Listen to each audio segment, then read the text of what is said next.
So Tesla's question, which then gave birth to his circuit, was: you provided a list of components used in your system. I think in the year 2025, there's a very anomalous thing that I've also been observing. That is, could you please describe step by step how to replicate your installation at home while yours?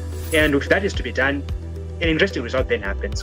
What is the key to extracting energy from the surrounding environment? It simply means people have been to more or less an unlimited potential of generating an unlimited amount of energy. Sounds very fascinating to have access to this unlimited energy.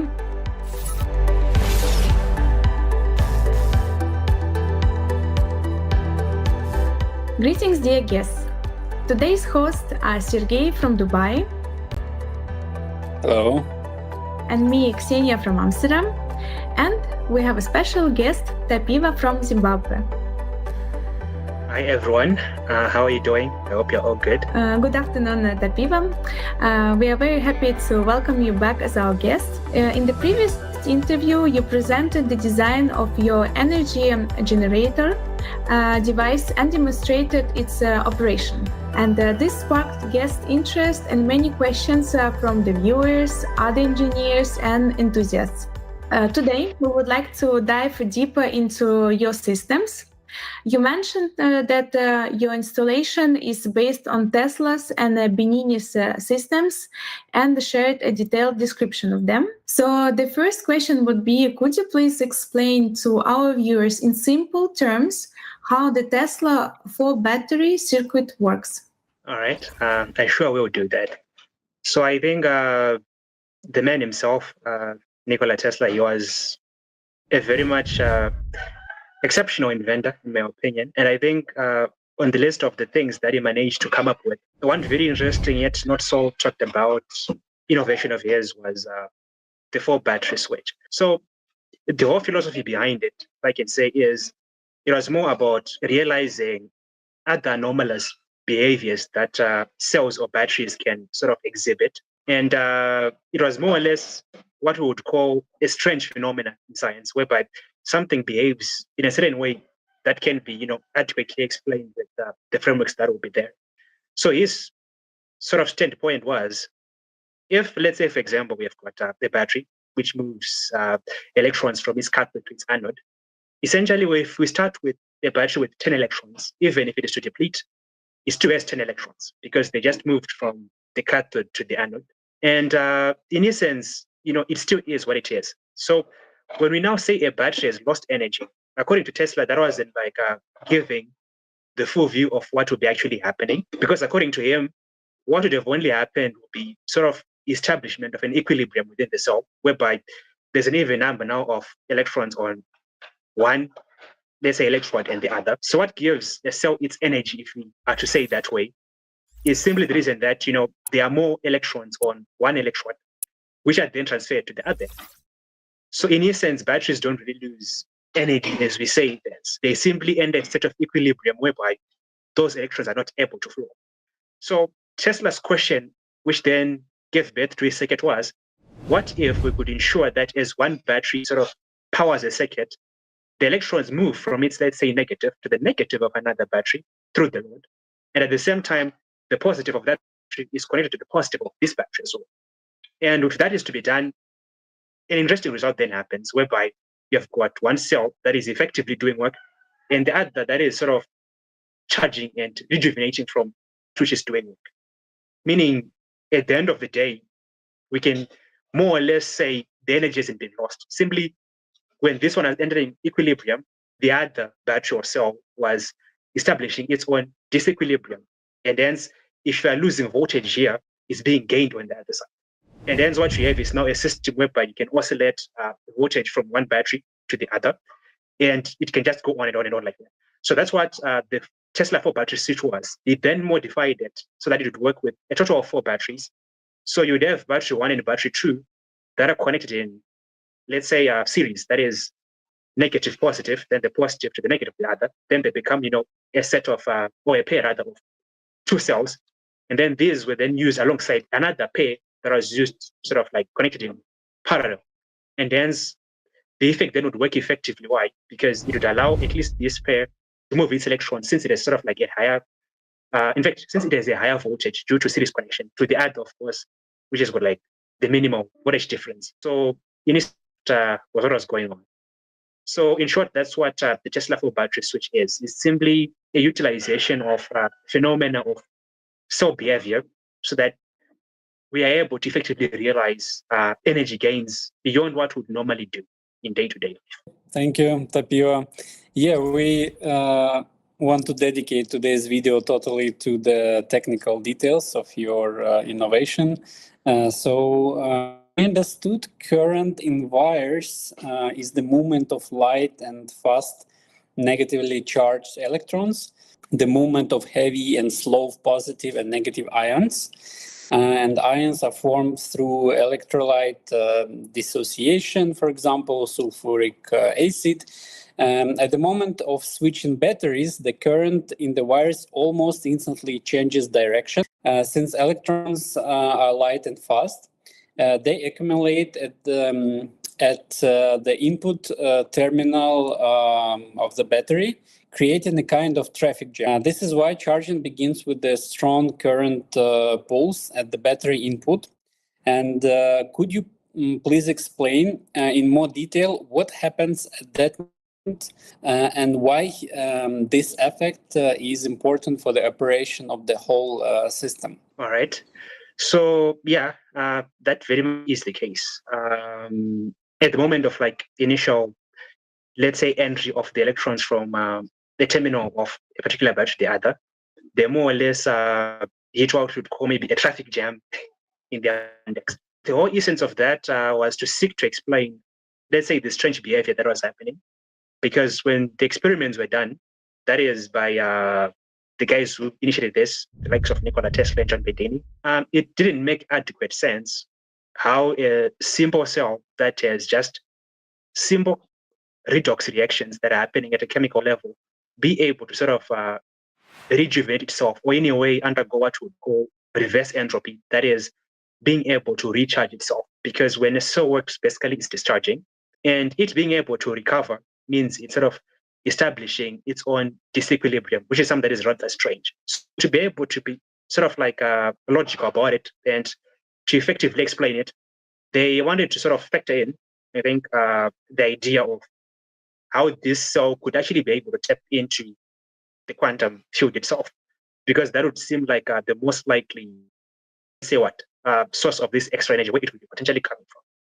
So I think one basic fact that everybody in the science world agrees to is, in as much as you have atomic particles, they are subatomic particles, and if you got that, you get to discover other levels. But in the field of, let's say, quantum physics, the general proposed theory is that of, the string theory, whereby they say, let's say, each and every existent subatomic particle, elementary particle, it's more or less an effect that is produced by a vibrating stream of energy that is more or less rooted in the quantum field itself. It simply means even if you're observing an electron, or maybe a proton, or maybe a neutron, in essence, those are just visual effects of vibration of these strings of energy at different frequencies. It then occurred to these guys, they then had this epiphany, whereby they asked themselves, what if at that moment whereby these electrons are clustering, they're actually able to sort of alter the quantum field around them, such that they sort of are then able to tap into more energy, and that energy allows them to effectively do more work, that is, be able to reorganize themselves without the need of an external charging mechanism. And then that's the whole proposal then, which was put forth, that most likely when this circuit is working, you've got clusters of electrons that are occurring at a particular charging pulse. So when it occurs and it basically sort of alters the quantum field around it, it then gets to tap into extra energy, which then allows it to undergo what we can term, reverse entropy in a way. And that way, it sort of is able to establish that, let's say, polarity, which is naturally there in a cell, whereby you've got the negative and positive, simply because the negative more electrons than the positive. So it's very essential in the functional setup of this kind of circuit itself, because with that window, or that, let's say, opportunity, whereby these electrons can tap into this extra energy, effectively, it wouldn't be possible then for it to be able to establish the disequilibrium and recharge itself, because there wouldn't be any other sort of rational way to explain how the cell is able to do that, because it just cannot be it in, considering how things work within chemistry itself and the general field of electrochemistry, which means there is need for that explanation to be able to sufficiently account for how the cell is able to behave in an awkward way. So more or less, it will be a quantum field effect that is having recognizable gains in the physical field, of course, that we can effectively see and interact with. And that can only happen through electrons themselves, which of course we can see. And at the same time, they are rooted in the quantum field itself. So they act as sort of like the bridge between the effect of establishing reverse entropy, and essentially the energy reserve that is existing within the quantum field itself. So they are more or less like, what can I say? They are the cornerstone of the whole functionality, because without them, I don't think there is any way you could possibly explain how they can get to happen. So I think that's why it's a very vital, let's say occurrence within the function of the cells themselves. Thank you. And is it also correct that if the battery is discharged to a low level and then the circuit was switched on with the load, the recharging of the batteries occurred in less than 1 minute? And moreover, the more discharged the battery, the faster it charges. And during such a rapid changing, no heating is observed. Do you have a physical explanation to what caused the discharged battery to recover its charge so quickly, and what role does the external environment play in this process? And the last question, does such charging speed damage the battery, since normally this process takes much longer? So I think before I answer the question, I think it would be quite fair if I give a reference to what we normally do with, let's say, car batteries. So sometimes as a person, you may encounter a scenario whereby you've got a flat battery. So when you have a flat battery, it means it doesn't have the effective potential difference that is required to, let's say, drive the system. So what you do is you take another battery with, a higher potential difference, and basically you connect this battery to the other battery, negative to negative and positive to positive. And, that's what we call jump starting a car, or any other mechanism that can use that sort of technique. So when you do then get to do this jump starting, what essentially will be happening is you're allowing a high current flow to quickly establish, let's say a disequilibrium within the cell, that is to quickly reverse the the sulfation of the anode, the cathode that would happen if it is a lead acid, let's say, battery. Basically, you'll be reversing that so that you're able to establish, let's say the lead plate and the lead oxide plate, and get to bring back the sulfuric acid more or less into its, ionic existence within the cell electrolyte itself. So the input of that high current from a battery, which is, let's say, fully charged, allows this cell to quickly get into form, if I can say. Hence, if you jumpstart a car, you just wait maybe for a minute or two, it will then go on to, work on its own. And there's also an alternator, which then continues to charge the battery to ensure it gets, to that fully charged state. So in a similar manner, in this context then, since you're basically having one battery that is, let's say charging, and one battery that is discharging, if the reverse gets then to happen, whereby the discharged battery now more or less has to do the work, the other one more or less in quotes gets to jumpstart it. But then this jumpstarting, it has a slightly, let's say interesting twist to it. That is, it gets to happen in a quicker time, right? So the fact that it gets to happen in a quicker time, it then brings in the question, that you're asking, why? Is it something to do with the environment? Is it something to do with the switching? And I can safely say it's more or less a play of both, because initially this circuit, in its very own nature, it's something that is more or less existing in symbiosis with, let's say the quantum field around it. Meaning, as you are more or less changing maybe battery one into discharge mode and charge mode, it's also sort of having a ripple effect on the general, let's say space-time continuum that's around it. Meaning, instead of just being quickly charged by another battery, it also gets to quickly tap into the energy that's around it. And then it gets to, let's say recharge faster than usual. So the whole point of the discharged battery or a battery with lower voltage getting to sort of charge itself quite effectively and quite faster, it's not that that would be the most optimal thing, but then it was more or less an observation that was made. That why is it that even if, let's say, maybe a cell is discharged maybe to 50%, it gets to charge more or less as fast as that, which was discharged maybe to 75%.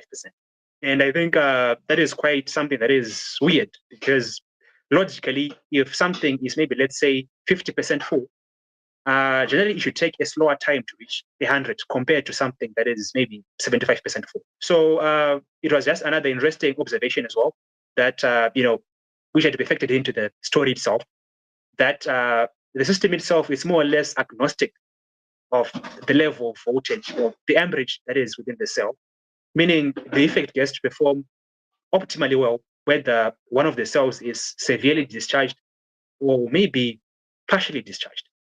And I think to any person who is very much interested in battery technology and maybe electrochemistry, that's something that is quite interesting, because it's a very strange occurrence which you normally shouldn't encounter, because basically the recharge time is more or less, proportional to the level of discharge happening, meaning the more the discharge the battery is, the more time it needs to recharge.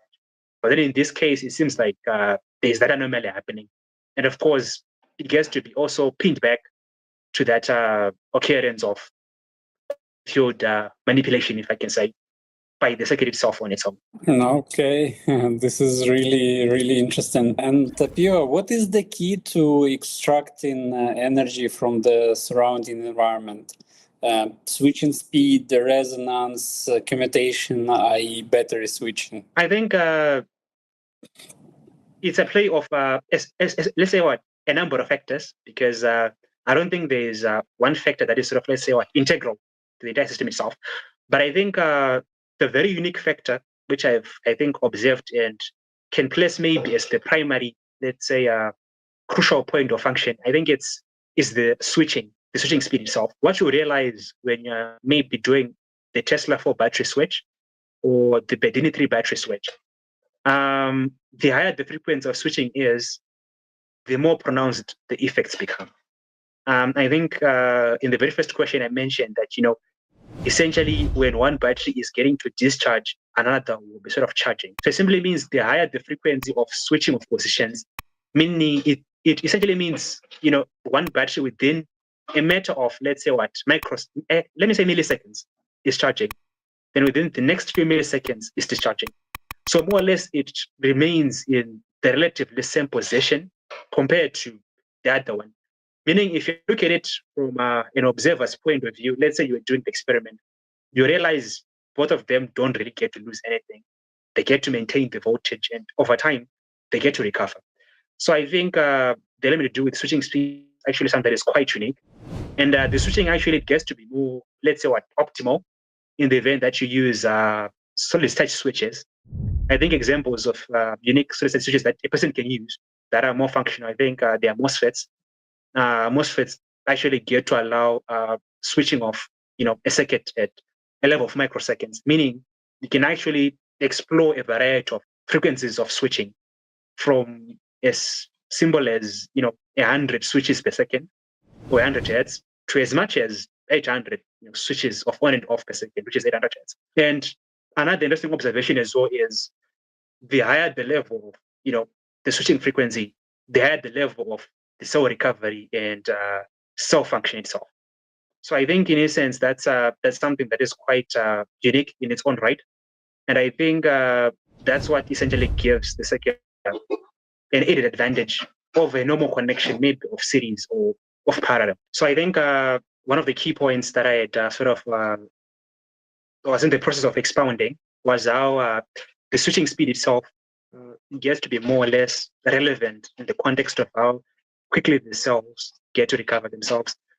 Because I think one thing which we have to appreciate is the fact that as you're utilizing cells, basically the voltage and the current, they all get to drop over time. But then, of course, if you had to implement a switching mechanism, they get to more or less establish, let's say, a very reduced level of dropping. And the more you increase, let's say, the frequency of switching, they get to establish more or less a stagnant let's say, level of voltage and current. And the more you keep on advancing that switching, they get to a point where they actually get to sort of recharge whilst effectively still in use. And I think that's one key point which I think would make me, I think, vote for, the speed of switching is something that is quite integral in the function of the cells themselves. But however, there's something also unique about the environment and how it influences the cell behavior. I think from personal experience, I've been doing these experiments, you realize something that with time, the cells get to sort of recharge differently, I can say. That is, in 2023, as an example, one general occurrence was, as the cells were in use, let's say, for example, without switching, firstly, they'll drop in a more or less uniform manner. And then once, let's say, you're done with, utilizing them, they then get to recover afterwards. But then I think in the year 2025, there's a very anomalous thing that I've also been observing. That is, two of the cells, they get to sort of maintain, let's say, a steady level of voltage or drop slightly. And then one gets to sort of like increase to like very high levels. And then when they rest, they sort of get to reestablish themselves in a very weird manner. That is, those that were working and sort of they dropped, the other two, they get to sort of recover to where they were. And the one which is sort of increased to a very high level within a matter of like a few minutes or a few seconds, they get to drop down as well. Itself gets to drop down to where it initially was. And that's very awkward behavior because it means more or less the quantum field itself, which this circuit depends on, is not, let's say, constant. It's not static. It's very much dynamic, meaning the quantum field has a very significant influence on how this circuit behaves.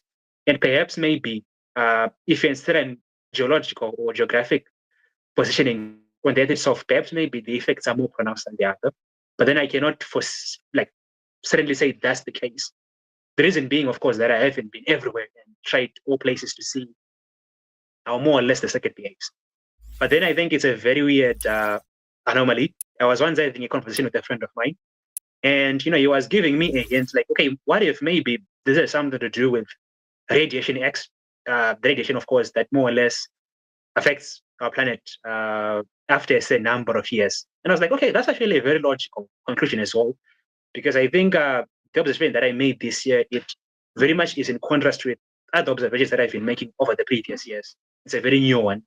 So I think this circuit itself, just a point I'm just adding on above the questions which I was asked.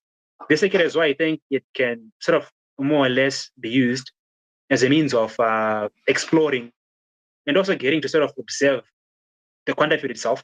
As humans, I don't think, in fact, I do know for sure we cannot observe how the quantum field behaves with our naked eyes. But then I think this circuit offers a bridge whereby you can get to sort of study quantum field behavior through effects that are observable in, let's say, a particular context, and are very much dependent on how the quantum field itself is behaving. And I think, the environment is always important. So I think those are the two main points that I would like to sort of set a hammer. That is the switching speed and, of course, the environment itself. I think resonance would add a slight advantage to how the circuit functions, but I think its significance could be sort of termed as secondary.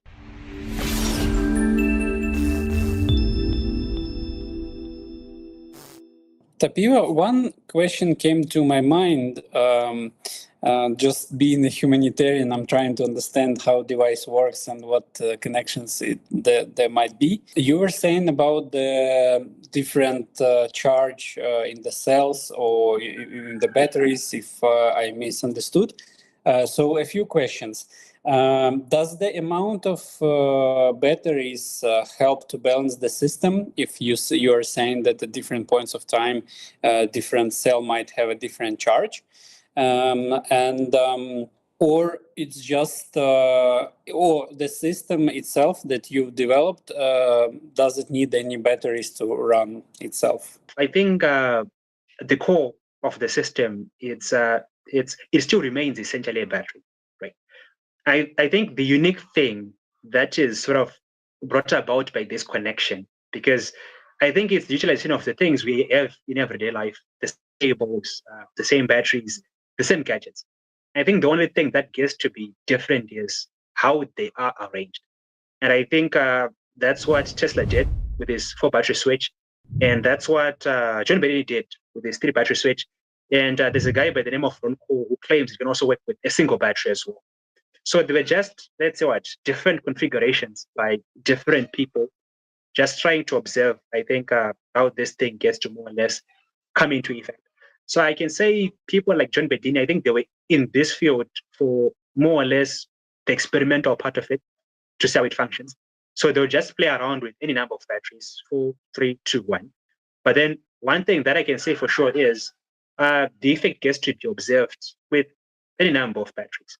So the whole, let's say crucial point to realize is instead of connecting a battery as we normally do, that is, let's say, for example, I think I have a small battery right here, right? Let's say, for example, this small battery right here, maybe I can just connect it and maybe connect an LED here. So instead of just connecting it in a way that sort of like makes it sort of discharge over time, let's say just over 4 hours, this circuit connection allows you to sort of realize more runtime.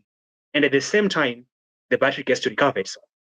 So what these guys were doing, they were more or less bringing advantages of a new circuit connection that sort of allows the circuit to run longer and at the same time rejuvenate itself. So I think that's like the whole essence of the innovation that they were up to. They were just trying to, let's say explore a way of taking the normal functionalities of these cells a step further. So I think one thing people can get to appreciate is some cells are non-rechargeable, but then with this mechanism, they get to be. And of those that are also rechargeable, it means you won't have to spend as much time recharging them. So it's all about just enhancing the efficiency and functionality of the battery system itself. And I think they are all standpoint in terms of the innovation of the whole splitting of positives and tapping into the quantum field itself. I think their core philosophy was encouraging people to, let's say, rethink the knowledge systems that they developed on how batteries work. Because normally in schools, people are taught maybe, let's say, a series connection whereby it's the positive to the negative, positive to negative like this. Or maybe it's a parallel connection like this. Then basically they'll be powering a lot here. But then these guys will exploring the new connection that is the splitting of positives. Whereby you know if positives are in a circuit, maybe this battery being 24 volts, this one being 12, and then the potential difference being 12 volts out there, or also being a splitting of negatives as well. And when you do that, the cells behave in a very awkward manner that is not explainable using, let's say, the general framework of knowledge used. So it invites people to sort of explore how essentially the things we use in everyday life that can actually get to have the interesting and very useful effects that they have, which can be realized to a significant advantage actually. And that's what these effects do, because I don't think people in their mind had ever thought that, a thing as simple as a battery could effectively realize quantum field effects. But the fact that it does it is quite interesting. And that knowledge can sort of be expounded as well. It's not just to these electrochemical cells. There are many, let's say polarized energy systems that exist in nature. Even I think the neurons that make the various neural networks of various organisms. It can also bring a question that if an organism may have this sort of level of arrangement of connections in its neural network, does it mean an organism can now tap into the quantum field and realize something from it? Which would be a very interesting line of study, if I can say. So I think those are the two main things that the innovation was all about, reminding people that things are not as simple as they seem. There's always more to realize from the system. And the second essentially being, you can use the common things that you have to realize great advantages. Because such a circuit can even be utilized in general energy storage systems, mention power bank systems, mention UPS systems, you can even mention many other systems, even backup energies for, let's say, gadgets themselves. Because it's a very simple arrangement. So the innovation isn't in materials, because most of the times when people innovate, it's about trying to bring in, let's say, new ingredients into the pot, like cooking something entirely new. But then these guys were saying, even with the common things, a very common individual can get to sort of understand the mysteries of, let's say, of a unity systems or these free energy devices, as they are called as well. Yes, thank you so much. It was very interesting. And you also mentioned about the splitting energy. So could you please explain what exactly it means? What is the physical meaning of the splitting positive energy? So I think the name itself, it's more or less like a slang that was developed. It's more or less like what these guys just said when they just saw how the circuit looks. Because I think using the example of the batteries that I have, so when you connect, let's say, these negatives together, right, they're in continuation, and then basically you have this positive on this other side and this positive on this other side. And effectively, the circuit is broken. So for this circuit to work, you then have to connect these positives to a load. Just say the splitting of positives is just like an observation that you make when looking at the arrangement of the cells. That is, you have one positive there, another positive there, and the negatives are interconnected. And they just called it the splitting of positives. So it's more or less like just a general name given to it. But the interesting thing is, well, it can be called the splitting of negatives. That is, you can connect the positives in the middle, and at the same time, you have negatives out there. It will still very much produce the same effects. So I don't think it should be sort of treated as a technical or very scientific term, but rather it's just a general name given to something that a person will have the first time they get to sort of lay their eyes on the circuit. So I guess that's just the simple answer to the question, but making things complex in any way. Okay, and you also talked a bit about charging pulse, if I'm not mistaken. So what is it, and why is it important in short pulse circuits? And maybe a few words about what are the short pulse circuits. I think most people are more or less familiar with how charging works in different gadgets. So let's have an example. We're talking about a battery, right? Let's say you have a lithium-ion battery, maybe in your solar system. Basically, what you have, it's a solar panel, more or less harnessing solar energy through its photovoltaic cells, and then effectively converting that solar energy to electrical energy. Then you have a charge controller that gets to control how much current gets to flow into the battery. So that right there is just like more or less a continuous charge, by basically ensuring a continuous flow of current at a low level. But then there's another technique of charging, though, that is existent, which is known as pulse charging. I think to make it relevant, I once gave an example during the beginning of the conversation. I gave an example of how a car battery can be charged when it is flat. That is, you can just bring in a battery that is higher voltage current, you just connect it, and then you start the car. So when you do that, there's a pulse of high current or voltage that is effectively used to sort of reverse the rate of acceleration that would have happened, so that this battery gets to effectively quickly establish its potential difference, so that if it has this potential difference between its two electrodes, it then gets to more or less do effective work by producing, electromotive force.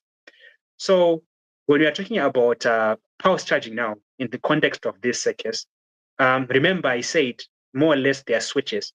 And these switches, they get to determine how current flows. So at one time, maybe current was flowing in a clockwise manner. And then in another instant, it'll be flowing in an anti-clockwise manner. So basically, there will be more or less pulses each of the terminals that are involved. So let's say, for example, using these batteries, which I'm going to be using quite frequently in this discussion. Let's say, for example, here there's a switch. And then at one point, if the switch is closed, the current basically will be flowing from this to that. And then if it's open, no current flows. But then if it's closed in the opposite direction, now flows from this direction to that direction. It means effectively both batteries will be having a chance to charge, but then it's happening at specific time frames and having a pulse of voltage and current occurring at a particular time frame in which that battery is charging. Meaning, let's say, for example, it's charging over a period of, let's say, 3 seconds. Simply means at the first second it's going this way. So during the first second, there is a pulse of current going to this one, so that is experiencing the recharging in a way. Then when the circuit is off, not allowing the current to flow in either direction, basically it's a deadline or the 0 point. Then if it is closed in that direction, it simply means it's not flowing from this one to the other one. And then it's the turn for this side to experience the pulse. So what you have, it's more or less a system whereby there are pulses of charges being moved from one to the other and from the other back to that one as well. And hence it's more or less like an oscillatory mode.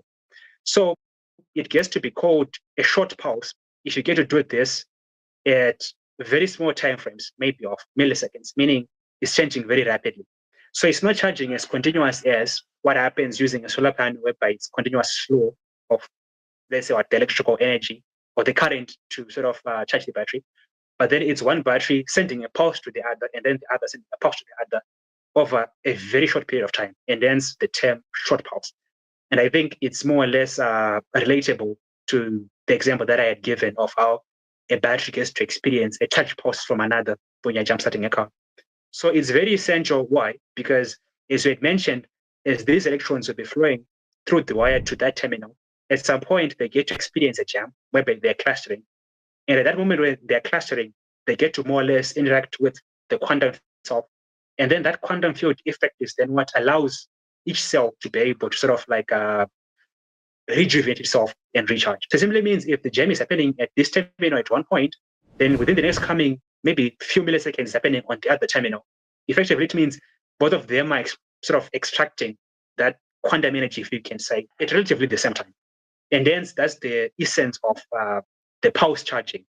That is to allow the jams to occur at both terminals, and at the same time as they'll be occurring at both terminals, or the minute the terminals as they'll be involved in the context of the person, they go to more or less extract energy at the same time.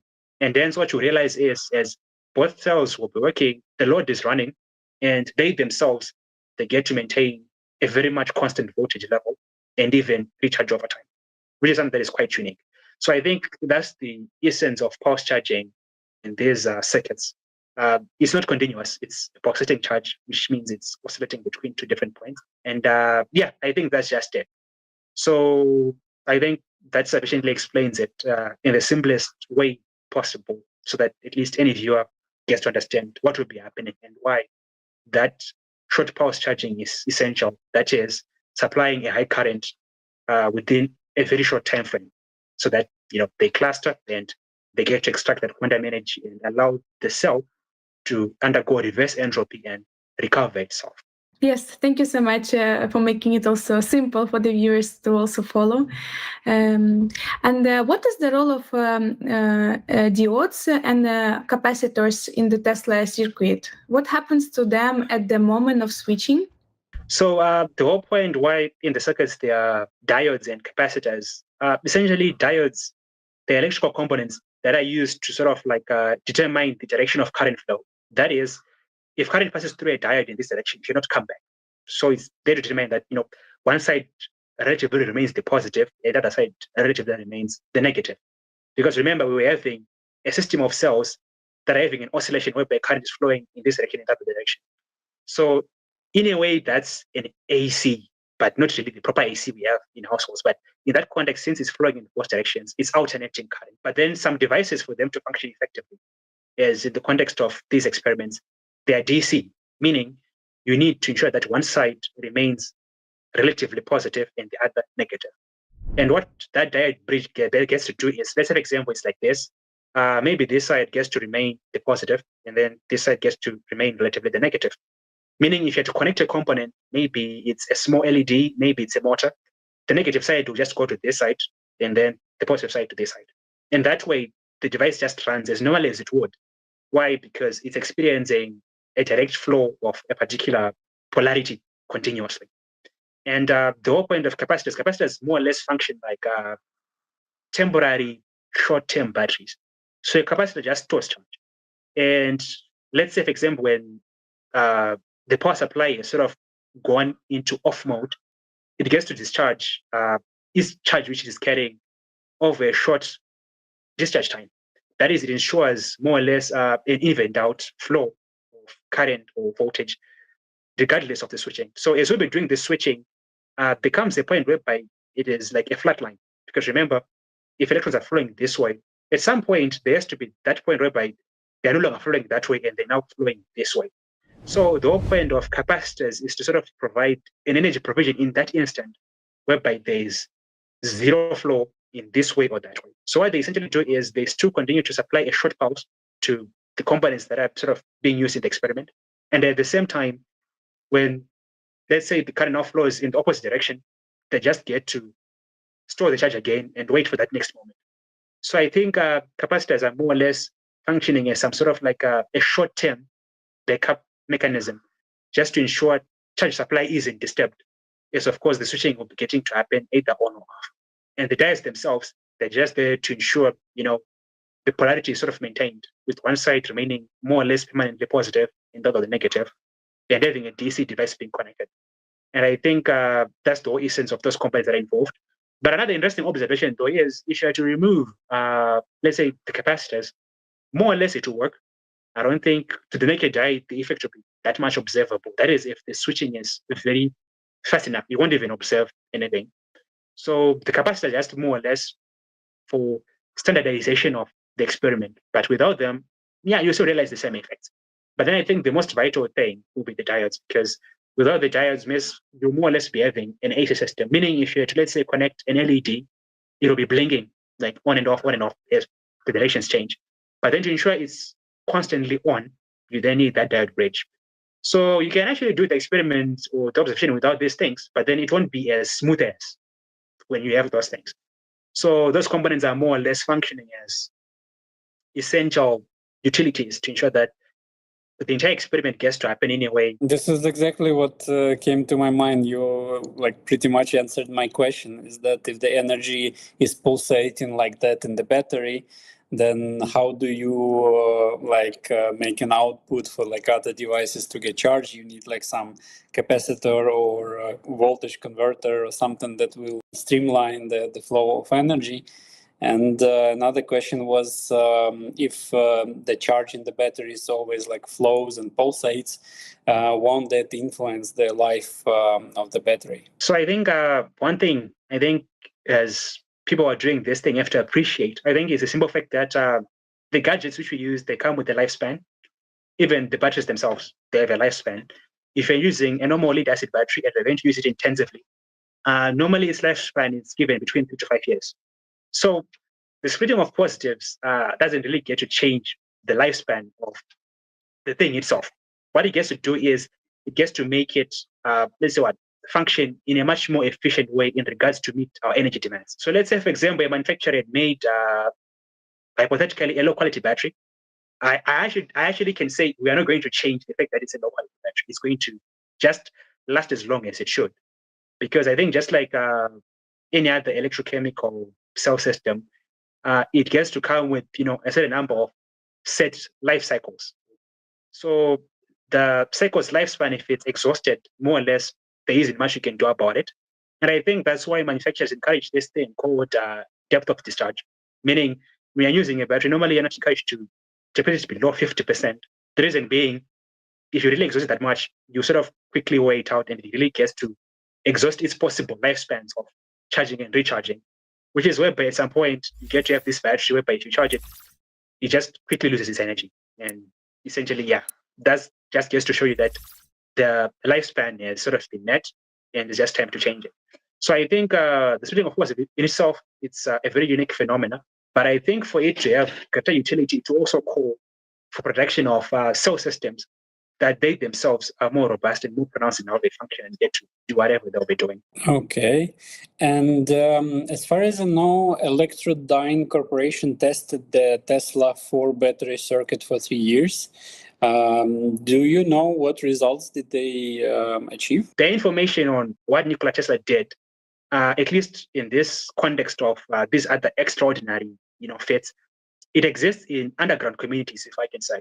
I think most of my, let's say, articles to sort of compile for research, they stem from underground, science communities.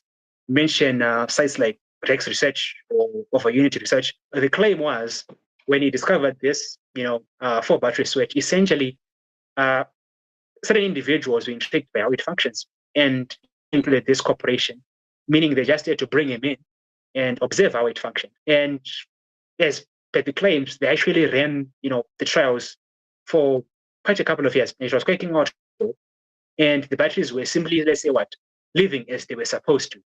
Meaning, if, let's say, for example, 2 batteries were bought in the same year, and then this one battery was being used in this circuit, and then this battery was used in other things.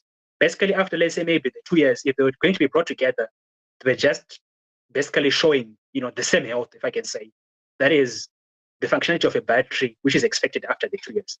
So that's a way of verifying or sort of reaffirming the fact that this effect in itself does not sort of impact the lifespan and the health of these cells themselves.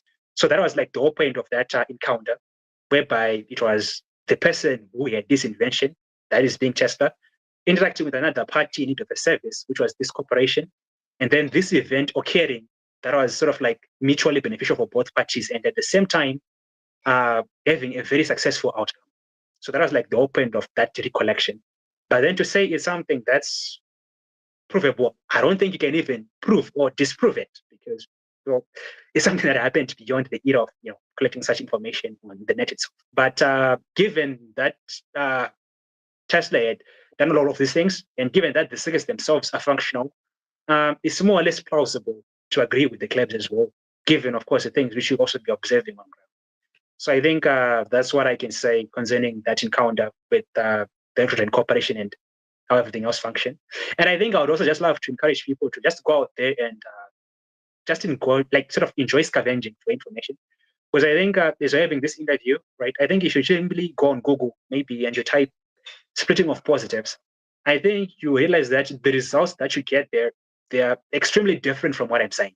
So it simply means if you want that extra information, which is not common, you have to go the extra mile. You have to go where people don't normally go. So you have to read those things people don't normally read. Because I do know there are a lot of biographers who talk about the life of Nikola Tesla, but then most of them, they don't sort of like talk about those other sort of weird things and other unusual things and other inventions that he came up with. And I think this is one of them, because people may speak of recent developments of, the AC concept and the functionalities of the AC motor, the remote control systems, the wireless transmission system, and everything else. But this kind of thing is omitted in most biographies, meaning, it's not something that is like that was more or less accessible to these guys who were doing it. Meaning, as a person, you also need to sort of like do your own research and be hands-on with these things.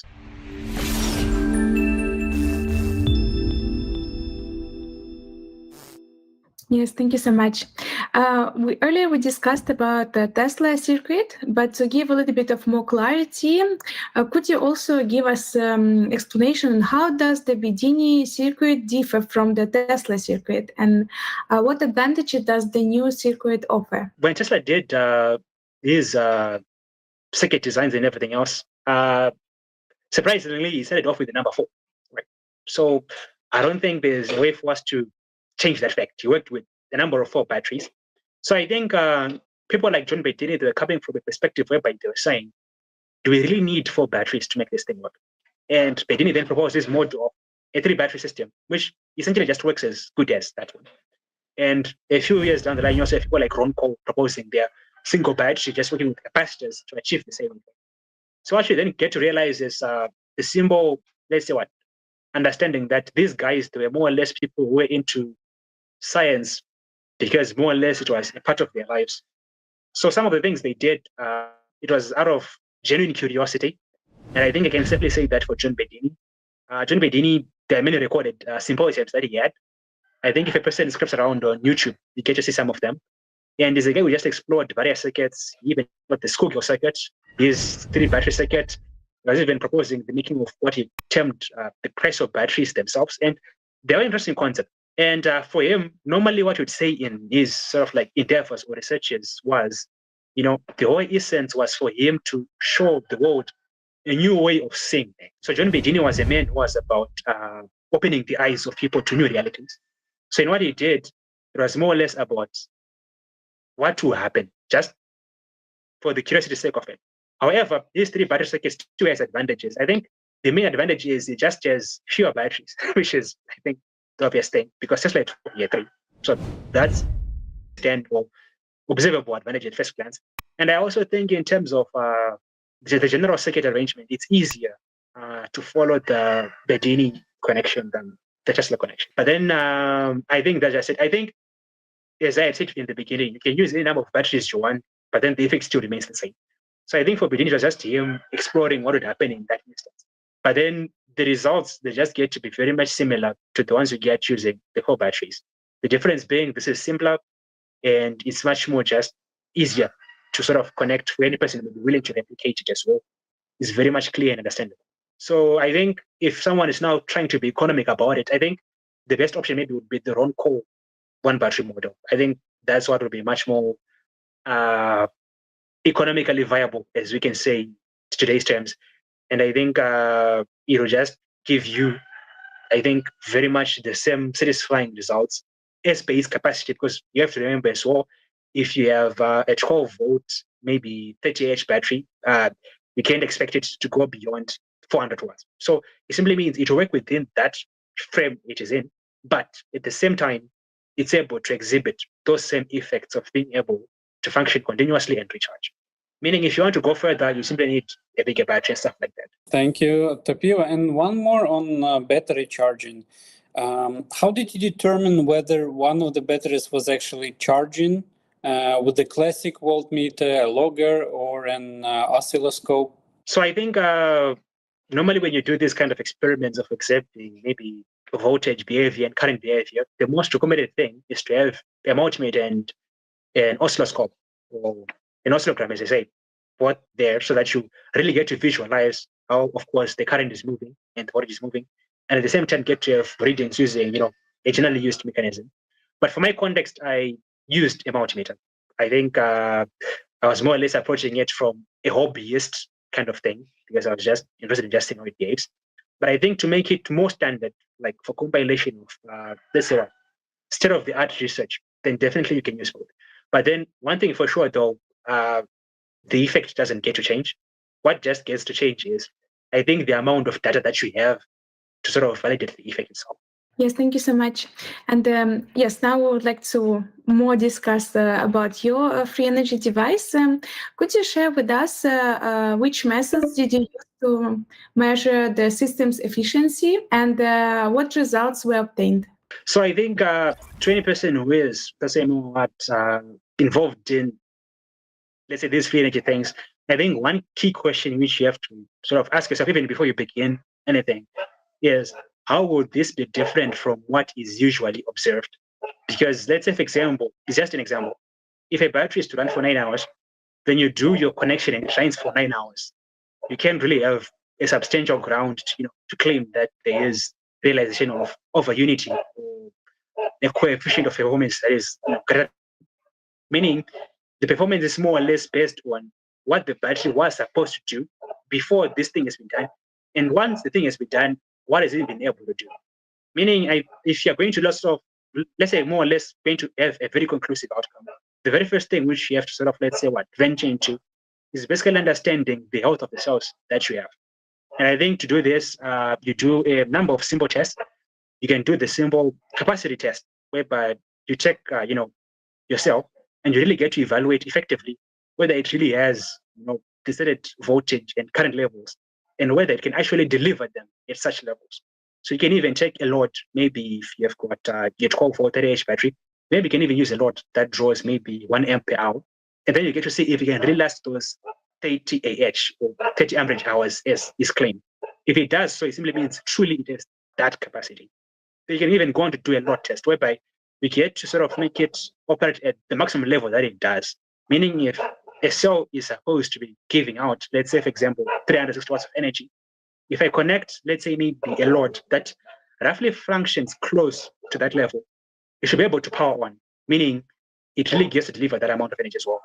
And you can even get to do an open circuit test, whereby you get to really see if the potential difference that is written on the cell itself is really the one which is observed. And you also have to do an internal resistance test, whereby you have to understand and evaluate if truly the current is flowing without impedance. Because normally batteries, they come with an internal resistance that is in them.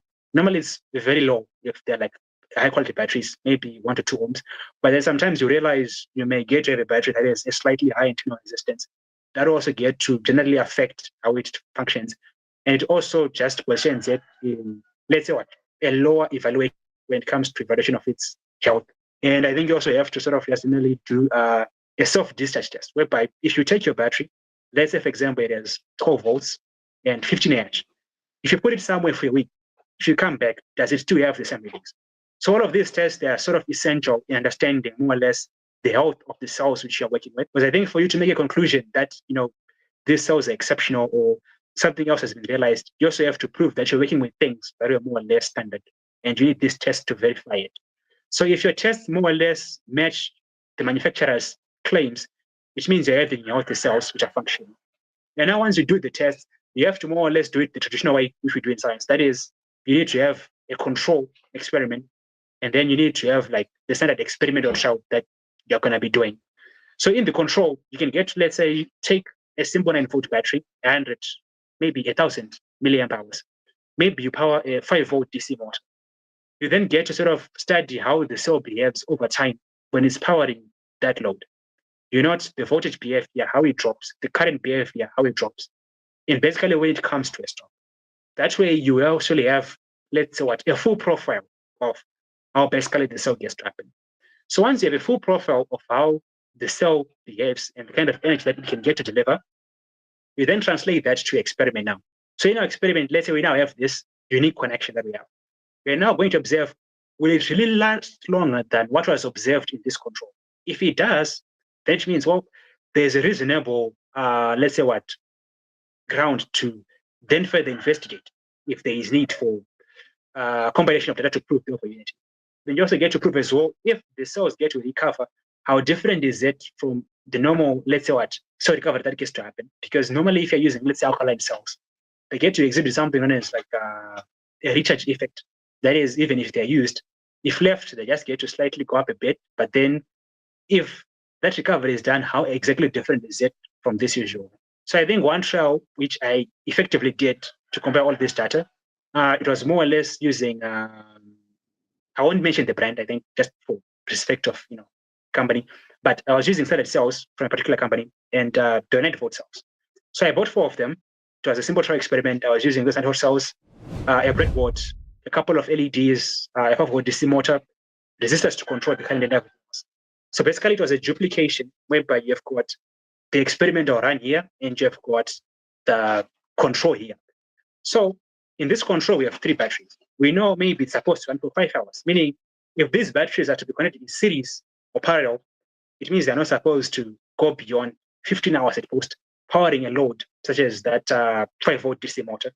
And in turn, if you're going to use this of a unity system of ours, if it's going to go further, then it means, well, it's something that is actually quite significant because compared to the control, it has done something that is not expected of, let's say the parameters given to the device itself. So in that trial run, which I did, it was quite amazing because instead of just outing it around that 15 to 16 hours, it went 21 plus hours.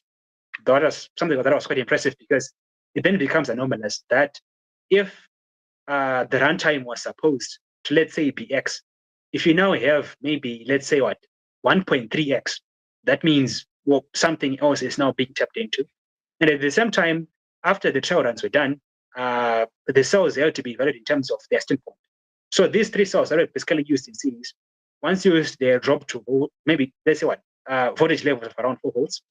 And then the ones that are more or less used in the unique connection that was meant to realize the intergains, they're more or less getting to recharge as well. So that trial run more or less gets to prove at a small scale how, let's say the experimental run is more or less effective. And I think that's how I did my, let's say test of overunity.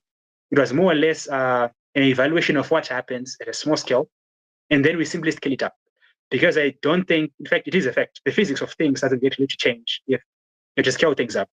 Meaning, if you had to use a small battery to power a load, even if you use a bigger battery to power another load, the physics still remains the same. And for a more conclusive, I think, and economic evaluation, it would be much more wise to do as many connections and as many experiments you can do with small things because you can actually get to afford to play around with those things and get to experiment all possible connections in a very safe way and get to make the very logical and very understandable conclusions at that small scale.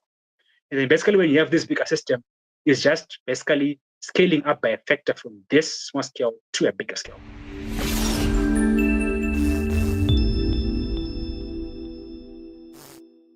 Okay. Thank you, Tapiwa. We are basically moving on to the practical part. You provided a list of components used in your system. Let's show them on the screen, please. I think viewers interested in replicating your system will be very grateful for this.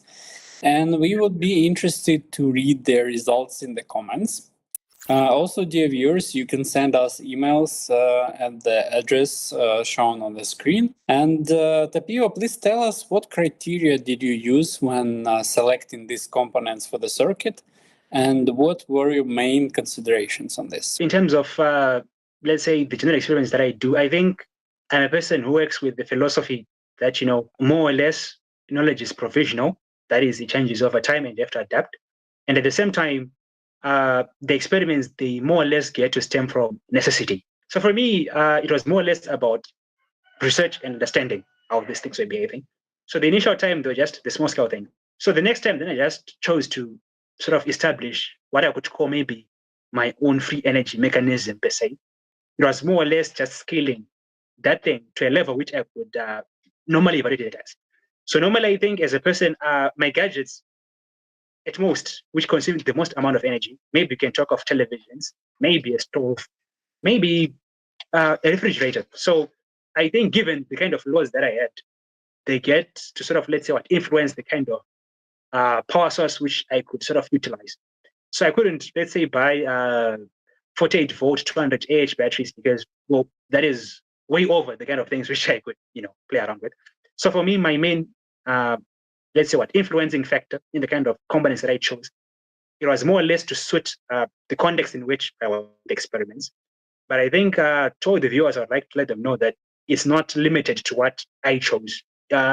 It's more or less also relevant to your standpoint, the kind of energy which you want to realize, and the kind of components that you can best get your hands on. Because let's say, for example, for the switching, at some point I was using electromagnetic relays, which are more or less mechanical switches. But then you realize you can even use solid state relays, which are even faster. Maybe you can even use transistors, and you can even use MOSFETs. So there isn't really a limitation to what you can choose. But then I think it's more or less relevant to the kind of result which you want to have and what you have to do to get that result. So for me, that was the kind of conversations that I was having, because in my mind, I very much understood the kind of loads which I was dealing with. I understood the maximum supply which I actually needed to actually get to do those, let's say trials and experiments. And for me, those simple 12 volt 30Ah batteries could actually do that magic for me, if I can say. I could light my screen, I could run one or two things in the house, maybe a laptop, maybe a computer. This was all more or less convenient for the kind of scenario that I was in. And I think that's one thing that I would also love for people to also understand, that you don't have to copy and paste, because I don't think you have 100% similar situation, which I have, wherever you are, meaning you have to understand the concept firsthand. And then once you understand the concept, you then get to choose the right kind of components that you need to scale to the kind of things that you want to power. And I think that's where it gets to be easy. But then I think the general layout is simple. You have to identify a sufficient power source if you're going to be using electrochemical cells. And you have to also understand you have to use the right kind of wires if you're going to be doing the connections, because wire thicknesses is quite an important factor. You don't want them to heat up due to a high current, maybe in a very thin wire. And you also need to understand the kind of diodes which you are using. Does the voltage and current level match the kind of diodes which you'll be using? And the capacitors as well, because capacitors, they actually have a tendency of blowing up if they're overloaded. So you also have to understand that as well. So safety is important. And I think you also have to also factor in the kind of power which you need to do. Is it going to be the direct current mechanism, maybe powering a DC motor or something like that? Or perhaps you want to use it and maybe have an AC current, maybe powering a television or something else. So once you understand just that general layout, I think you can then find the right kind of components to fit in each, I think, let's say in each frame. Thank you so much. And could you please describe step by step how to replicate your installation at home for our viewers? So I think one key thing, which I've already said, is you have to sufficiently understand the kind of power supply you need, meaning you need to have with you the right kind of components. And I think the general step-by-step of your give is like this. Number one, you have to make sure that you're handling, I think, high levels of current and voltage with the required safety. Because short-circuiting the cells, not only does it pose a danger to the cell's life itself and its health, but it also gets to endanger you as the kind of person involved in this. Meaning the right kind of safety gear and the right kind of, let's say, etiquette is required when handling these things. So I think the very first thing which you have to do is you have to craft out a well laid out circuit diagram of how you're going to do the connections.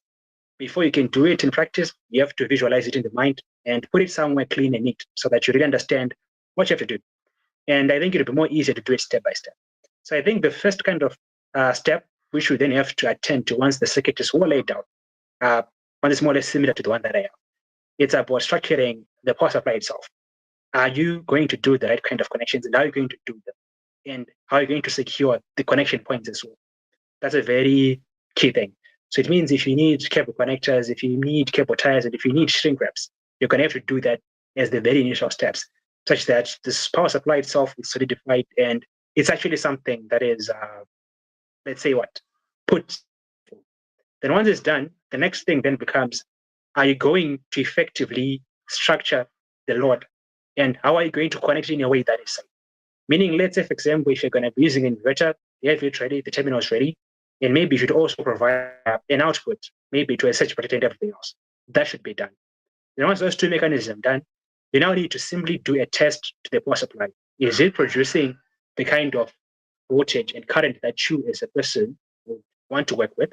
That you can do with a simple multimeter and do the test. Because before you connect, you have to know what you're dealing with, and if it's coming out as it's planned. Meaning you have to know the polarity as well of the connections, because even though they are the splitting of positives or the splitting of negatives, one side gets to be relatively negative to the other, meaning they'll still be negative and positive, and you need to find them out.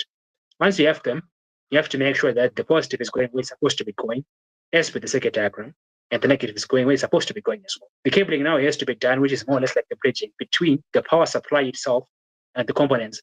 That is the system of the diodes and the capacitors and the switches.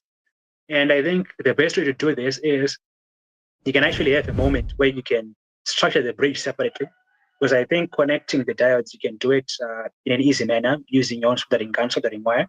Or perhaps if you have a printed circuit board, you can even do it whereby they're all laid out as the bridge. Then what you simply have to do is now you take that bridge and you put it between the power supply itself and the load. Meaning it's just a simple connection of to the power supply and to the load. And then once you do it, you should do a simple test, not something which strains the circuit, but something quite simple to see if the voltage and the current are flowing in the way that they're supposed to, at the right levels they're supposed to. And I think if you simply do that, you then get to know if you then get to scale up. So you don't start at 100, you scale up bit by bit, observing if everything is functioning quite well, because you never know, maybe the kind of cabling you're dealing with may be a bit too thin. So you have to also observe the temperature of the cabling, if the cabling is actually able to handle the kind of current that you're using, and if the diodes are functioning quite well, and if everything is well, is in shape. And once you do that, I think as with the general replication of your circuit diagram, it will be well.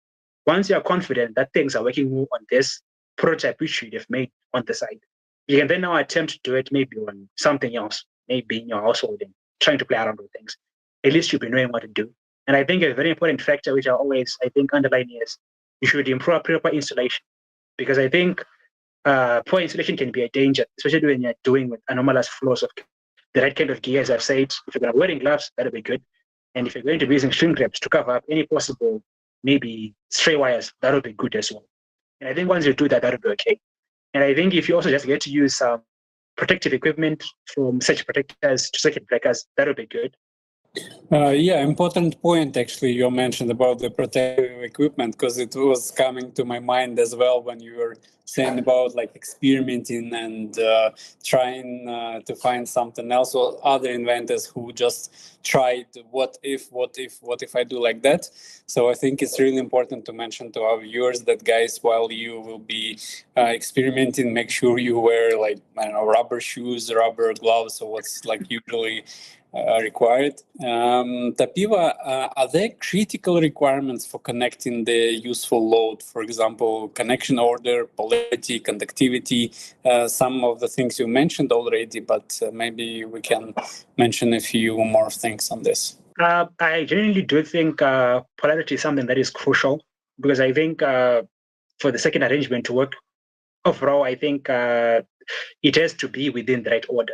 And order, when it comes to circuits, it's all about polarity. So I think the very primary thing which a person has to observe is if positive is where it's supposed to be, and if negative is also where it's supposed to be. I think if that's the case, it'll be good to go. Conductivity is also something that is quite good, because I think the more conductive the cabling that you're using, the more smooth generally the circuits get to function overall. But then I would like to mostly stress on issues to do with polarity. Why? Because even though you're dealing with splitting of positives circuit, one thing for sure is at some point, electrons are moving from maybe point A going to point B. And you also need to make sure that these points are predictable and they're well understood. Because if they're not well understood, it's either something which you don't expect to happen or something bad to happen or nothing will happen. I don't think all of those three are things that are crucial if you're going to be doing this. So I think polarity has to be strictly observed. And I think you have to be sort of very much careful. And as I previously mentioned, it's always better to start small and then scale up. Yes, and regarding the safety, as Sergey mentioned, I have also a related question. Which measures do you recommend to use to protect components from the overload in the event of the sudden voltage spike? So I think it's a very much serious, problem that exists. To any person who is into electronics, you always have that worry if the current isn't a bit too high and if the voltage also isn't a bit too high. So if you're dealing with maybe, let's say, a DC system whereby, it's maybe a simple battery and the motor is involved, I think the key components which you can use maybe a variable resistor, that is to regulate current flow into the components. And I think another vital thing as well will more or less be the use of fuses. I think most, let's say 3-pin plugs, they actually get to come with this sort of like inbuilt systems or inbuilt mechanisms through the fuse, of course, which gets to sort of burn out in the event that the voltage and the current are above the required level. But in the event that you're doing it at a small scale, maybe for the experimental part of it that you understand, I think if you've got a couple of resistors with you and maybe a variable resistor as well, maybe potentiometers, that will do you in terms of safety. Then when you scale it up to a system, maybe that requires the use of AC, I think a circuit breaker is quite important, because what a circuit breaker simply does is it breaks the circuit when something is off, which is, I think, quite straightforward. It does it by itself. It's already like preset to maintain it. The person can even get to use such protectors, which are more or less connection mechanisms between the electronics which we're using and this circuit, which more or less gets to sort of like observe a very much stable flow of voltage at the required level. And of course, as I've said, most of these devices as well, they may get to come with 3-pin plugs that have like inbuilt fuses and stuff. And I think another thing as well, if you want to go a step further, you can even consider the use of what you would call, transient voltage suppression diodes. What these things basically do is they get to ensure that the voltage is more or less tuned into the right voltage, meaning even if it is up, it will get to be tamed into a level that is useful for these devices. And I think more or less, these are the options that are very easily available. I don't think if these are used, anything will definitely go wrong. Even use of metal oxide, maybe diodes as well, which get to ensure that maybe if something wrong gets to happen, it's earthed. So also just make sure the things that you're using, they have got earthing. That is, in the event that maybe it's actually hypothetical, because one of these things which I've mentioned, they can be used to effectively, let's say, curb the problems. Most of the options, they're very available, I think, in electrical stores, which you can just get to, and you can just give them the specifics that I'm trying to maybe the detail level of this voltage in this current.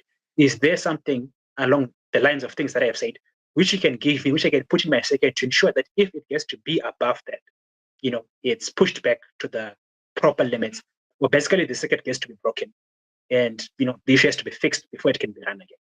So I think in terms of the safety of components in the circuit, that will be it. Okay, thank you, Tapiwa. Can you share with our viewers what were the most frequent breakdowns and mistakes during the development and testing of the circuit? I think mistakes are sort of dependent on the individual. So I might have made them, you may not make them. You may make your own new mistakes. I think that's one thing as well. But then I think in my context, I had a problem whereby, you have, let's say a preconceived image in your mind of how things are supposed to work. So if you're going to connect something, if you have got your own understanding of how you think it should work, normally what you do is your subconscious mind will make you connect things in the way you wish for them to be, not what's it's supposed to actually be. And I think as a person who was experimenting with this, like experimenting with this kind of stuff, it was the key problem of observing proper connections, because in your mind you're like, is this really it? It may not be it. So I think a key thing which people have to accept is during the first time you may make a number of faulty connections. Yes, you'll be observing the diagram and you'll be trying to do it right. At some point, subconsciously, you can even make a connection that actually is not supposed to be the way it is. Why? Because it's a circuit that is experimental. The way it works is just strange. When humans are sort of, let's say confronted by a situation whereby they are dealing with the strange, it's more or less the tendency of the mind to more or less revert to what they commonly know or what they think should be. So subconsciously, you may want to replicate what you think should be when you're doing it. And I think if you closely observe the circuit, you may even notice that's when they go, okay, I did this at this point, but honestly, I want to do it. It wasn't pay the circuit itself. So I think it's mostly a problem of observing the circuit and building it step by step, trying to make it, as fast as possible using possible things I know. That's one, let's say, disease that most people have, which I think if they observe, can get to be controlled. And I think another issue as well, which gets to occur, mostly it's about, let's say understanding of how efficiency of, devices and the power supply are sort of interoperable. So I think sometimes people may underestimate, let's say the kind of energy consumption of the things that they're going to be powering, such that they end up buying things that, produce a less amount of energy. They'll realize perhaps maybe, since if they may be at a 90% efficiency level, it may not really get to effectively power the kind of devices that they're having. So I think that's thing that I mostly, made a blunder on. I think the very first time I did, it was more or less underestimation of things. So always make sure you do the proper calculations and you really understand the kind of energy you're going to be producing and kind of energy that's going to be going. And at the same time, you also have to leave room for, let's say provision of extra energy in the event that is required. Because it simply means things don't have to be, let's say exactly as they should be. They should be more or less at a certain level that's more or less expandable in the event that a slightly bit more energy is required, or maybe a slightly less energy was too as well. So I think those are the two key things that we have to observe. And I think the third thing, which would sometimes, I don't think it was a very common thing, but it was a very rare thing. I think it was an issue to do with short-circuiting of cells. So sometimes when you're doing the connections, you may be absent-minded, and you may just get to short-circuit the kind of batteries you'll be using. That's just not, a safe thing to do. Of course, no danger will be mostly realized, but it's just not recommended. So I think for me, those were the mistakes that I had, and I think the best way I ironed them out was just by doing the best thing possible. Yes, thank you so much. Indeed, sometimes in mistakes you can find your own truth, right? Another question we have, how long can your circuit run continuously without intervention? And did you experience overheating of components or self-oscillation? So normally if you're going to be using, let's say, ordinary batteries that work the way they should, no overheating is experienced.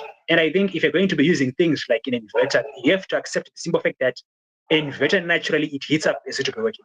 And that's why inverters have got inbuilt cooling systems, because that's just as it works. So it mainly means things that are supposed to heat up will heat up. There's nothing you can do about that.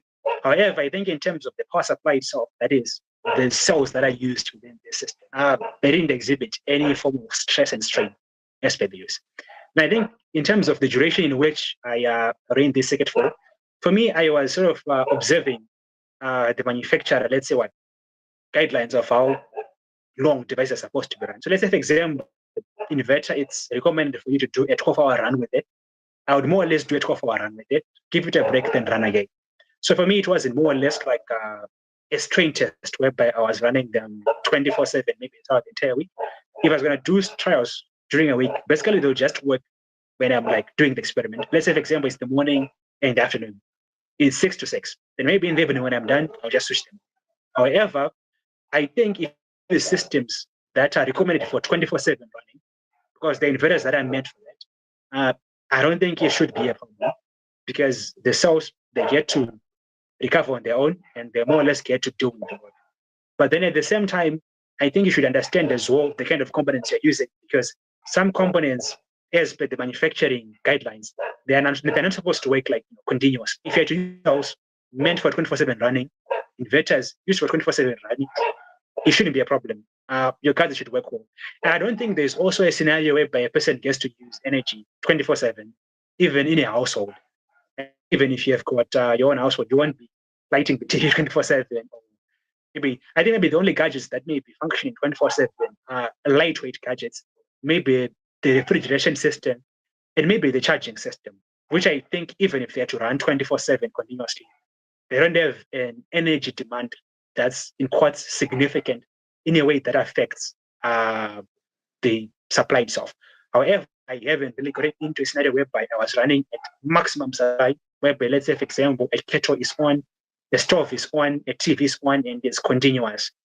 Basically, because with the nature of research, the nature of person I am, I don't run things in that continuous manner. But in the event that it's going to be done, I think, as I've already said, just observe that the components you're using are meant for the strain testing and for longevity or longitudinal researches of such sort. And then I think everything will be well. Thank you, Tapiwa. What key factors must be considered when scaling the system from 12 watts to 1 kilowatt? It's the number one fact. Are you understanding how the circuit is working? And are you understanding the proportion between the power supply and the power consumption? Right? So once you have the proportion, it simply means if you're going to be scaling up the power supply from the 12 watts to 1 kilowatt, it also means the loads have the same proportion as well. So I think that's what should be said in simple terms. So I think if you want to do a replication for a 1 kilowatt system, I think you can do things at a small scale. I think I always prefer find those small 9-volt batteries which can give you a total output of 12 volts. Use the resistors and maybe other things to represent maybe control mechanisms and safety mechanisms. Get your diodes. Maybe in place of an inverter, you can find a buck converter that works at those small levels. And maybe run a motor and maybe an LED and other things to represent the household. And observe how those things relate at the small scale, maybe of the 12 watts that you'll be dealing with. And once you have effectively understood how things are working out in that small scale, what you have to do is just to increase the proportions. And have you tried integrating it with the inverter to obtain an AC power source? Well, yes, definitely. I think it wouldn't be justice to just do DC experiments, AC experiments. I think that's also the whole point of using the diode rectifier bridges to show that even a DC, inverter, because inverter basically just converts DC to AC. So it simply means the terminals more or less have to have a constant supply of that voltage and current at a particular terminal without interruption. Then the inverter just gets to convert it. So in my case, I was using a 600-watt inverter, and basically I was doing trials with monitors and lights, which of course the 600-watt inverter is sort of pegged to be able to support. And the very weird thing which you realize is you can actually connect the inverter directly to a battery without going to that diode system. So what you observe is even though you draw energy from a single battery, more or less it just gets to recover as long as at that, let's say splitting of positives output, something is right. Meaning, let's say, for example, you can find your own small DC fan or a DC motor, then you run it at the splitting of positives terminal. Then you can actually connect your battery at any choice of the 3 batteries. So you can start with battery 1, battery 2, or battery 3. And what you observe is even if they work, they simply get to rejuvenate. Why? Because they're still adding something using the splitting of positives, and the current is actually able to change direction. And in a way, they're still recharging as they should. So I think connection of an inverter isn't something that really changes how it functions, because already by nature, an inverter is supposed to take in DC, of which this circuit by nature is providing that DC. You just have to make sure it's the right connection, positive to where the positive should be, the negative to where the negative should be. Or if you want, you can take the inverter directly to the batteries themselves one by one, and still it gets to function as it should. And do you have data on battery longevity in your system? How much longer do they live compared to regular use? My batteries haven't gone out of use yet. I think they're still functional, because I think the lifespan was that of 5+ years. So I don't think I've done already 5 years yet. But then I think I do, as I have already mentioned, the normal tests, whereby if you take the battery, that is to have the same open circuit voltage after fully recharging as it should. Because let's say, for example, if you're working with a 12-volt battery, normally if it's fully charged, it should be somewhere close to 12.6. That if it's health is still really optimal? And does it experience any self-discharge? If left alone, does that battery just start to lose, its voltage? If it gets to maintain its voltage, it means the health is quite good. Is it exhibiting any signs of internal resistance? Because maybe people may assume that if you're doing the splitting of positives, maybe the sulfation of the plates of the cells which are sort of stacked within the battery itself. So it simply means if the internal resistance isn't going anywhere above the industrial specification, maybe of a single or 2 ohms, then it's good. Then if he is able to lift the same loads as it does, then good. So I think that data I do have, because I still do have the components, and I still can do the evaluations again as well. And I think I can share as well the documents which I have done, those evaluations at some points.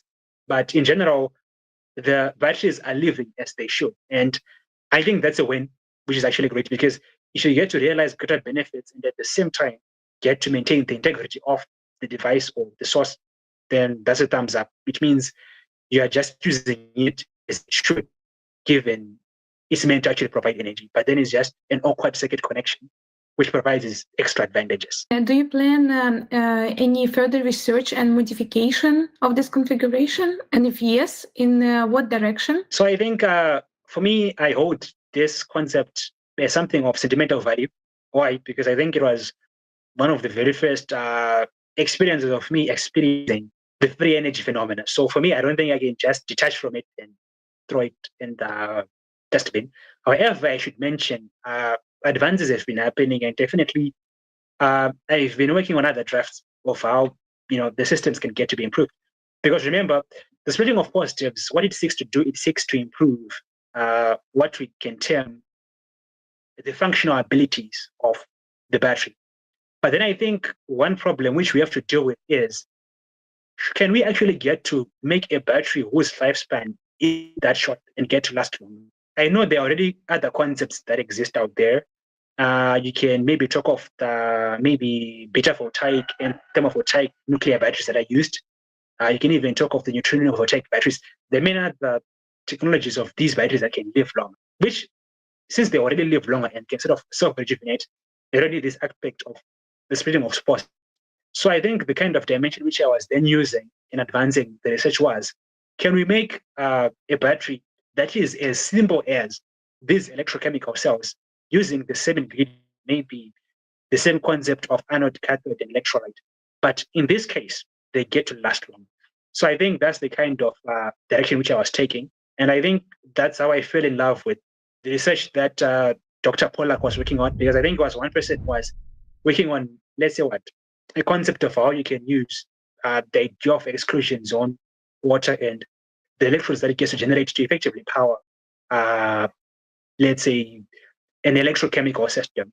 But then it's unique because in the case of the exclusion zone water that is powered by radiant energy, meaning radiant energy is always available around us, it be the heat and light, which are part of the electromagnetic spectrum. It means this battery is not dependent on electrochemical processes of oxidation, but rather it's something that is also tapping into the naturally occurring electromagnetic radiation. It is also powering it.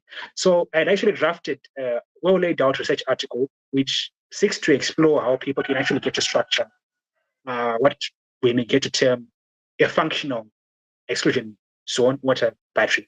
But then, unlike other batteries, this one is more or less flexible, because one event I got to stumble into was my watching of a video, one of John Bedini's symposiums. So on these symposiums, he was actually talking about a crystal battery. So in his crystal battery, it uses 2 dissimilar metals, maybe copper and maybe magnesium. Then they are mixed in water. Then in this water, they get to put in some aluminum sulfate. And then what gets to happen is a potential difference is produced. So upon looking at it a bit more closely, I realized effectively John Bedini was just talking about the same things as Dr. Pollack was talking about. Because when you put that aluminum sulfate in water, what it does is it coagulates other impurities that are in the water, meaning you're left with pure water. And since you've got pure water and you've got 2 metals, basically those are the key ingredients for forming an exclusion zone water cell. So in essence, John Bedini was making exclusion zone water cells, but he just wasn't using the kind of terminology that Dr. Gerald H. Pollack was using, but it just does the same thing. So in that article, I was also exploring how it's very much similar and how the concept can be adopted, and how you can use a range of metals, not just the constraints that we have. Because normally when you make batteries, you have to choose between the lead metals or lithium and other kind of metals, solid metals, and more or less there is a limitation in the kind of things that you can do with it. But if you have to factor in the concept of exclusion zone water energy systems, the kind of metals that you can get to make, to utilize in making it expandable, from tin to copper to the magnesium to the zinc to the aluminum, it offers a wide range of choice. That's one key advantage, and it does so at a very, let's say, cost-effective and economic factor, which I think any kind of person from anywhere in the world that they have like sufficient economic support to do it, they can do it. And at the same time, it's something that doesn't really require, let's say, state-of-the-art expertise to make. It's something where a person has very reasonable facilities, maybe of computer-aided designing and maybe computer-aided manufacturing, they can actually get to do quite effectively. And I think that's what makes that concept quite unique. And I was involved in drafting of some of the equations of how it works, the drafting of how it can be made, a single cell prototype, and how it can be scaled. So for me, I think that's how I've been mostly spending my time in how basically we can get to make, I think, the most effective and most useful cell systems that are easy to make and at the same time functional. Because I think what makes any energy resource useful is, firstly, it has to be sustainable, right? Something that has to be affordable. It's something that has to be cost effective, something that has to be convenient, something that has to be safe, and at the same time, something that is efficient. Meaning, if you have something that observes all these 6 metrics, basically, it's a very good energy device, even in the context of the free energy devices themselves. So I think it will be more about developing something that gets to function very well and at the same time using very simple things that I think any person in any country can get their hands on. But then at the same time, I think the splitting of positives idea is useful because I think the phenomenon itself of how electrochemical systems into quantum energy, I don't think it's something that should be taken for granted because it's not something which you can just stumble upon on any random day. It's something that is a special effect. And I think that effect has a lot more uses even in the fields of biology, physics, chemistry, and even electronics as well for gadgets. I think it is quite expandable. But then I think in terms of the context of scaling up, I think it would be more convenient as well if we are to advance the kind of battery technology we should be using this effect. Because in essence, it's an effect. And an effect is better if it has a better system that it is working on. So I think that's how I've advanced with the research of this. I think I'll have to share some of the stuff with the guys who would like to take a look at it as well. And I think they can give suggestions, recommendations if they want to modify it. It's open source, so they can make their own designs based on what I've done, and get to progress the things. So I think to answer the question, that's it. That's how much I've sort of like built upon the idea of splitting of positives and how the future of it looks like.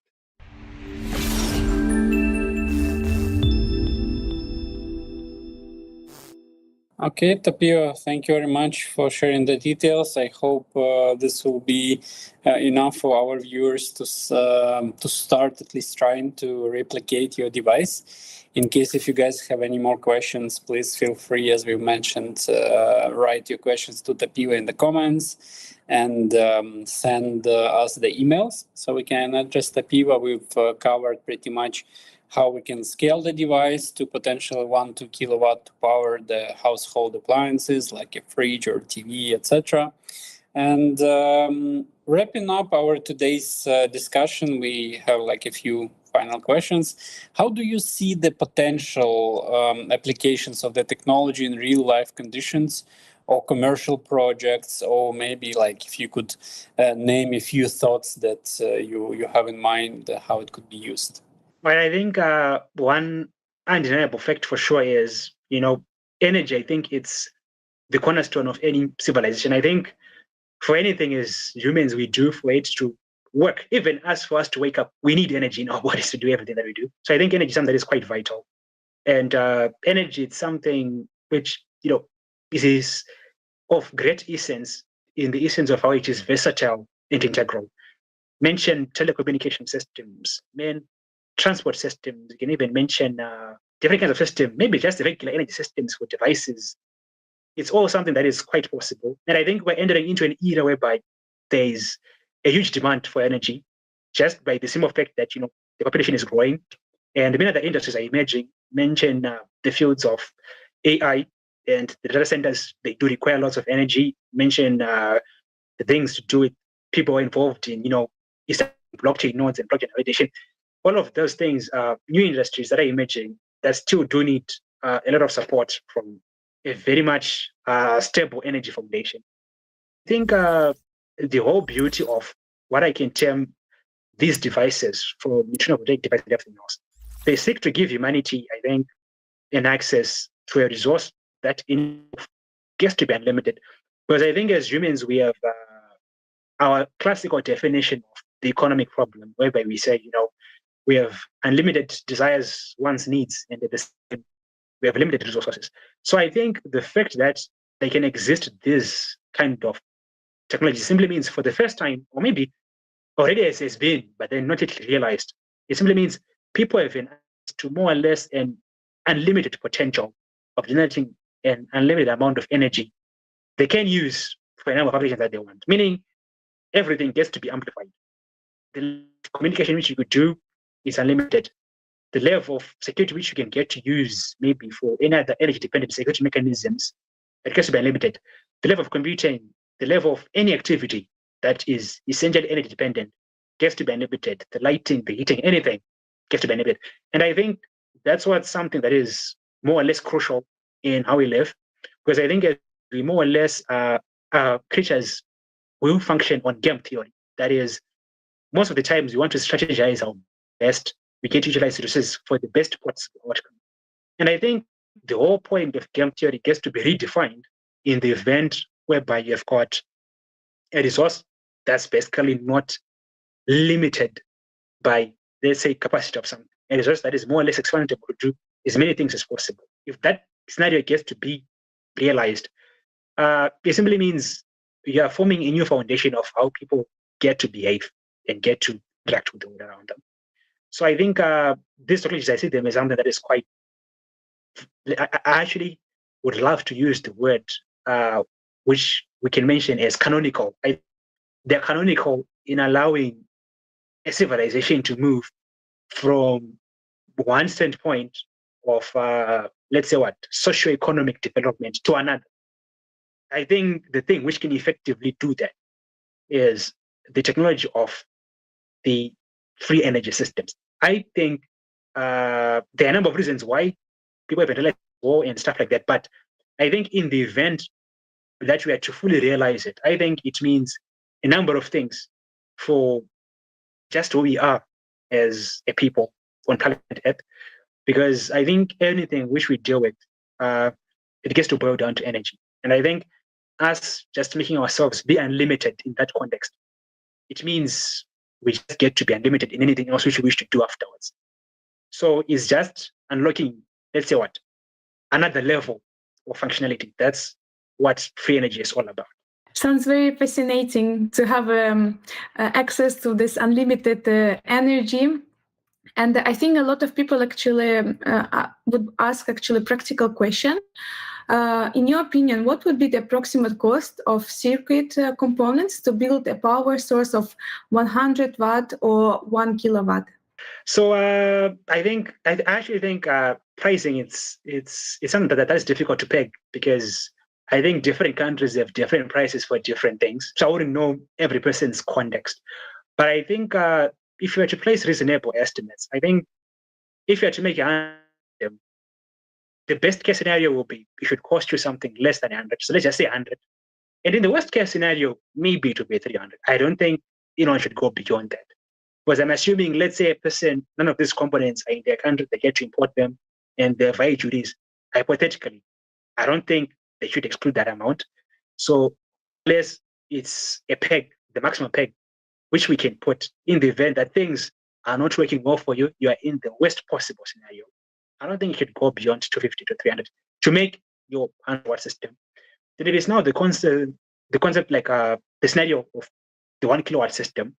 I think the definite fact for sure is in the best scenario that I have myself against, at least in my situation. I think you can structure it with something that is just 300 less itself. But as I have said, you never know someone's scenario. So I think it will be very much relative to each and every individual and their, let's say what, society or socio-economic environment. Tapiwa, thank you so much for today's discussion. I hope our viewers had the same amount of fascination and enjoyment as we did. And to finally close our today's conversation, I keep remembering your first interview that you gave. And I would really love that all of us would have that kind of passion, like, in a good child, like passion to discover, to always look for something new, not to accept the world, the way it is, in a good way, to search. This is the beauty. We are all different, and the beauty of humanity, if we all contribute, then the future is brilliant. And I can't believe that you came all the way from just watching a movie where a guy said, okay, guys, please act, do your own contribution, and you're just, okay, hey, you started to be interested deeply in the physics and the research. So my final question would be, Tapiwa, imagine that you woke up tomorrow in the world of your dream and the society of your dream. Can you discover, like, in a few words, in a few sentences, what kind of world will that be? Will we have your device in every house? Will we be, I don't know, having the cars that we do not need to charge or fuel? What kind of world that would be? That's a very interesting question, I should say. I think the world of my dreams, to be honest, what I envision in my mind, is a world in which people get to effectively utilize something that I genuinely believe is for the best possible use to humanity itself. I once had a friend, we were talking about this, inventor syndrome, whereby you wish for the world to function as per the vision you have in your mind. Yet, the whole point of existence on Earth is about, let's say what, symbiosis, is about harmony, whereby you realize that you are not, let's say what, the most significant, but rather integral. So I think for me, the kind of world which I would really want to have is a world in which people get to genuinely engage with as many fringe inventors out there as possible. Because I know I'm not the only person, and I know my idea is not the best and the most outstanding. However, it's useful. And I think it should serve those who see use in it. So a world in which people function in synergies, whereby they have mutually beneficial values, whereby we value the same kind of, let's say what, foundational outcome as the next person. So let's say, for example, we have a common value of progress. It means the goal is more important than how you achieve the goal. That's how it gets to be like. And values are very important because values shape the way that we think as people. If you value, let's say, if one of your integral values is ingenuity and innovation, most likely a person who spends time learning different kinds of things. Why? Because you're trying to fit that value system. Our value system simply reflects who we think we are as individuals. If I think I'm a very godlike individual meant for great things, I'll develop around me a set of values that reflect that. And at the same time, since they're shaping the kind of knowledge that we have, it also means at the same time, it will shape the technologies that we have. And we see these technologies around us, right? They be good, they be bad. Each and every technology that you see around you, it's a reflection of someone's value system. That's the honest truth. Which means the problems that we see around us on Earth is not because something is wrong with the tech. Something is wrong with our values as people, what we value and what we want. And the means we did get to realize those values to feel important. And it simply means as well, if we effectively change our value system, we get to realize those goals. So in my mind, I don't think I have a world in which I picture something exactly per se, but I simply wish to wake up to a world in which people simply have a mutually beneficial and mutually inclusive value system, whereby they understand it's not about themselves, it's about everyone else. And at the same time, they understand innovation just like a light. A light, of course, is meant for you to see where you want to get, but then it's a wrong thing to then assume everyone should follow behind you to carry the light. Sometimes people want to make their own lights as well, meaning you have to teach them how to make the light. And I think it's a very much important, I think, understanding which a person can get to realize. Because people sometimes, they don't venture into this free energy kind of things. Why? Because to them, in the world they live in, their values are, as long as I survive, as long as I get what I want, then that's okay. Why should I care? And I think our main goal as the creative society, I don't think it's a goal of, or it's a problem of trying to give people something that we think they should have. I think the goal is more psychological. That is, can we make people really understand that we have something that can genuinely make their lives better? Because I think change gets to happen if somebody accepts in their lives. Like, no matter how you tell someone that a free energy device is actually something useful, if their value system tells them that, well, I don't need it, they will not do it, even if they watch this video we have been doing. And I think that's where we should be moving forward, whereby we make people realize we value them, and what we are making, it's actually about them. It's not about us. It's not about messiahship, but it's more about progression. That's what it really is. So I think the world in which I live in is whereby if somebody loves to use neutrino voltaic cells, they should quite easily do it to power the device. If somebody wants to venture into the splitting of positive effect and it makes their power banks work quite well, then that should be it. And if somebody envisions a world in which we don't have, let's say in quotes, the extreme capitalistic version, that should be it. I have read many articles on various people. I think one interesting author is this guy called Matthew Houghton. He talks about a moneyless society, a world in which we were given a chance to not invent, let's say, the concept of money, and something else was working. How would that society function? And I think he really gives a really interesting insight. People can look into his works.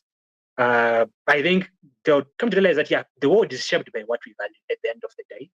And it can be anything that we want. Even if you want to have cars, even if you want to have the cars that fly in the sky, that's us. Even if you want to have a society in which, basically everything gets to be decentralized and there isn't much governance, it gets to be possible as well. So I think that's what I envision. I don't have a specific picture for people. I think everyone has a picture of what they want to be like. I don't want to change that. But I just wish for my image in my head of progression to be similar to theirs. Because I think what matters most is progress and continuity. And I think just for a benefit to the viewers, I would like to arrange a hackathon. So in this hackathon, we'll just go through how these things work. Because some people, they have difficulties replicating these splitting of positives, explaining everything else. So I'm going to arrange a hackathon in which anyone is free to come through. We can create one giant group or maybe a mailing list, and people just get to share their ideas, share their observations, share their relations, and get to really understand how this works. Then people share ideas of how best they're going to implement it. And I think to make this entire, let's say, hackathon process something worthwhile, we can even make our own decentralized blockchain where we store our research so that everyone else in the world gets to see it free of charge, however way they wish to say it. And if people also want to venture into the idea of the liquid crystalline cells and the exclusions on water batteries, make prototypes, we can also make that kind of community whereby we share notes. So it's not about me saving people, but I want to make this a community thing because we all can participate. Everyone can be a hero in their own way. I'm not the best physicist. I'm not the best designer. I'm not the best everything. So if I could have other people willing to engage, we can actually do that. And I think collectively we can get to make the kind of world that we wish to see, in which everyone's views, they're considered. And we get to see our values in something we can all benefit from as, a people. So I think, I know I didn't answer it is the way people would expect me to answer it, but I think that's my kind of answer, which I would give to people. I think it makes sense in its own way. Thank you, Tapiwa. Yes, indeed. I think your great initiative is very useful at the moment because I think with the common aggregate of people and their minds and their ideas and the expertise in their own fields, it actually would be so beneficial for humankind to actually have those kind of development that is cross-functional and could be actually useful for humankind. And let it be that one day we will wake up with people and synergy all together united and having common beliefs and common understanding what we as a human beings need for our life, our beautiful life, full of peace and love, and being surrounded by like-minded people. I think it's very important indeed. So thank you so much, Tapiwa. It was a great pleasure listening to you and having conversation with you. And I hope that our viewers enjoyed it as much as we with Sergey did. And again, we all encourage you to leave a comments, to like our videos, and also join in discovering newer interesting developments for the world. Thank you so much.